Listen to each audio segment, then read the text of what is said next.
bude kwalwan mutum a ɗebe iliminsa amma me wal malu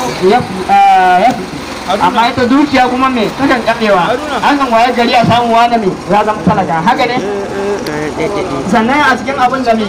ya faɗa yake cewa al-ilmu la tahtaju al-mafatih wala al-maqalid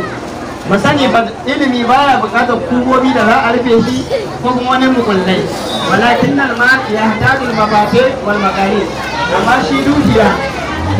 tana bukatar mabuɗai da kubobi ilimi galan annabi manzon tsira da aminci sallallahu alaihi wa sallam saboda me babu wani annabi da ya bar wani abu da aka gaje shi in ba ilimi ba an gane to mu mutanen annabi Muhammad sallallahu alaihi wa sallam duk wanda ilimi me ya gaje shi ko to babu wata daraja da take a ce kai gaje annabi kamar kai dan wani ne babu wata abu da kake sauraro sama da gaji mahaifinka so ka sani ba ko kai da kake na ƙarni na 15 yanzu da ake cikin ƙarni na 14 bi ma'ana idan kai ilimi daidai yake tamaman da mai kaga da manzon tsira da aminci sallallahu alaihi wa sallam an gane sannan ne ilimi kamar yadda malam ya faɗa ɗaukaka ce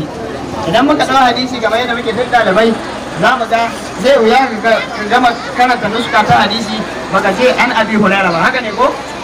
a dare daga cewa abi hulaira na yana daga cikin mai talakawan sahabbai amma babu abin da ya ɗaukaka shi har ya kawo su wannan zamanin sunansa yana gudana in ba ilimi ba to da haka nake ba mu shawara da mu dage akan ilimi saboda ilimi abu ne mai matukar muhimmanci wanda babu abu mai muhimmanci sama da shi amma an yi shi na tsoron Allah kamar yadda za mu rufe mana da wannan ayat ta alqur'ani mai girma wanda shi kansa Allah madaukakin sarki ya goma kansa ya goma mala'ika sannan kuma a cikin mutane ya goma iya masu ilimi mai goma kowa ba sai masu ilimi Allah madaukakin sarki a cikin alqur'ani mai girma yake faɗa shahidallahu annahu la ilaha illahu wal mala'ikatu wa ulil ilmi qa'iman bil qisti Allah ya shaida babu wanda ya cancanta da abauta masa sai shi duk duniya babu wanda Allah ya shaida kansa ne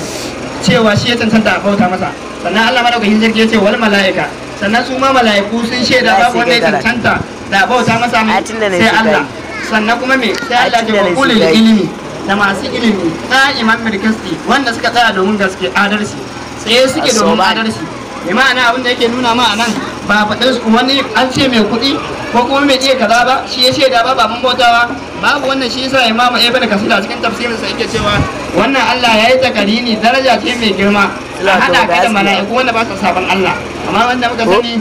al mala'iku ba su saban Allah la ya'suna Allah ba su saban Allah wa yaf'aluna ma yu'marun suna aikata abin da aka umarce su so dan haka daraja ce mai girma a ce yau ka mai ilimi saboda mai Allah shi da kansa ya mukarana tsakaninsa da mala'iku da kai da kake da ilimi wannan daraja ce ta ilimi wannan saboda lokaci a takaicen takaicewa zan da dangane da wannan tarihin kamar yadda mana ya umarce ni sai abu mai muhimmanci shine wannan zan yi shi a gurgurde dangane da makarantar nan tamu alhamdulillah baki iya kokari ne na malam Jabir su gane Aminu da sauran malaman makaranta suna ba da gudunmawa su 100%. Wanda ne kokarin malaman ne yasa har aka kawo in muka duba wannan makarantar kwata-kwata ba ta daɗe wadda za a zo a ce za a yi wannan walima ba amma bisa yassarewar ubangiji da jajircewar ɗalibai da kuma jajircewar malamai har aka zo a wannan kankanin lokaci ba daɗe da buɗe makaranta ba har suka samu ijaza ta cewa yau gashi nan na shahadu muna shaidawa cewa hafizu wa'yansu a cikin sun haddace ne 20 da ilu 20 wa'yansu 10 wa'yansu 5 so wannan ba karamin alfahari zami da wannan makaranta ba sannan kamar yadda kowa ya sani kowace makaranta tana da me na a sasu farki kowace tana da me tsarinta da yadda ce gudanar da wannan abubuwa nata to dalilin abubuwa tun da mun ga haka shine muke so mu ma mu tsara inganta makarantar mu duk wanda mai haɗin kan da ɗalibai suke ba mu wannan makarantar muka ce za mu bujiro da mu ma sababbin abubuwa in aka ce ilimi ba iya qur'ani ba ba iya hadisi ba ya kamata mu san ulum dangane da sira